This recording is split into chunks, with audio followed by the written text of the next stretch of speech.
Good morning, students. Now continuation with the chapter number 4. Now today we are going to discuss the chemical properties of nonmetals. So first of all we will study about the reaction of nonmetals with oxygen. Students, whenever the nonmetal react with oxygen, then it produces nonmetal oxide. Metal react with oxygen to form metallic oxide, non-metal react with oxygen to form non-metallic oxide.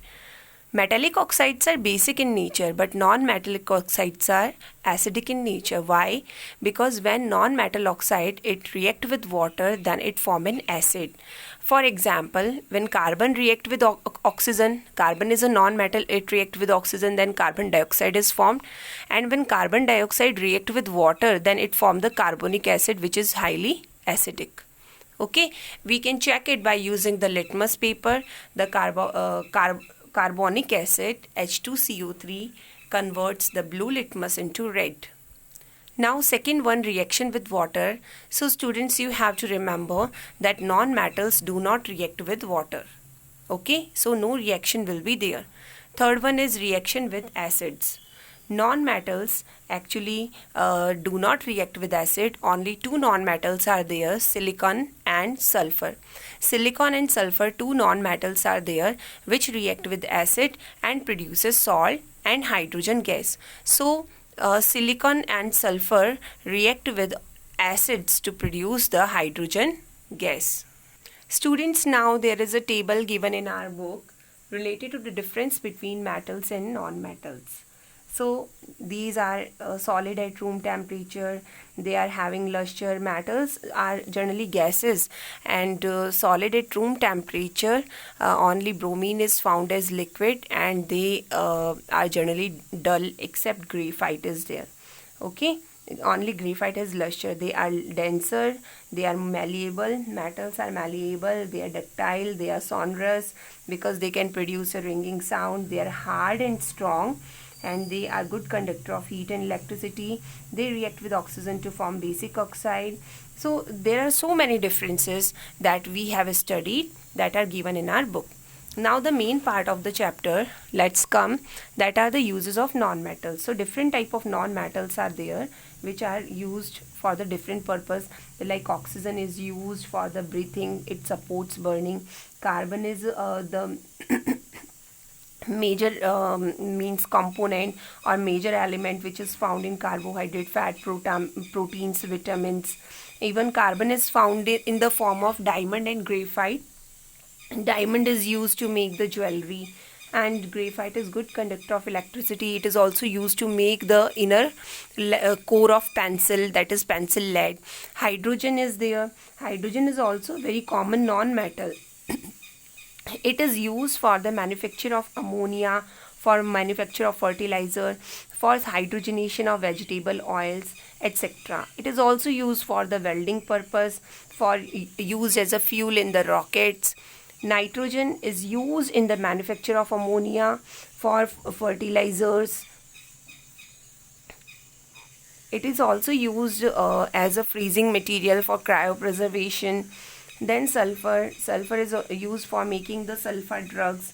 It is used for the vulcanization of rubber. Vulcanization of rubber means sulfur is mixed with the rubber during chemical reaction, due to which the rubber is made harder.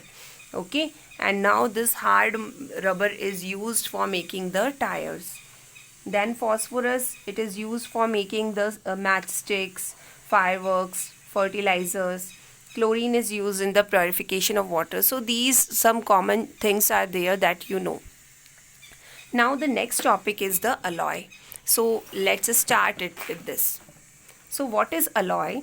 Alloy is a mixture of we can say homogeneous mixture of one or two metals, and a non-metal may also be there. So कई metals या non-metals का जो homogeneous mixture होता है, this is called alloy.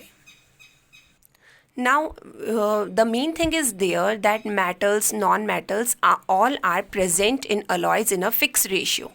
Okay, means a particular ratio will be present. The elements are present in a fixed quantity, a fixed ratio. It is a homogeneous mixture because of all the metals, non-metals, they are mixed very in a very fine way. We are not able to distinguish between the different type of metals. Like we are having the gold, which is used for making jewelry. For the formation of, for making the jewelry, the gold is mixed with copper and some other different type of elements to make it a little bit harder, so that jewelry can be made from it easily. There are certain applications of the alloys, like to increase the hardness of material. By alloying, we can increase the hardness of metal, so that's why the metals can be used for the construction purpose. Like steel, which is used for the construction purpose, is made harder. Okay, now to increase resistance against corrosion. For increasing resistance against corrosion, also we are means using the we are also using the method of alloying, like for making the stainless steel. Okay, like chromium and nickel are added to the iron, so that we are getting the stainless steel, and this steel do not rust. And with the help of this steel, generally the utensils are formed. Now next one is to change the physical and chemical properties of the substances. So generally tin as well as tin and lead, they are used for the soldering purpose, because they are having low melting point. That's why they are used to join copper wires in the electrical circuit. So that's all for this chapter. Students, you can read out the chapter and you can ask your doubts to me.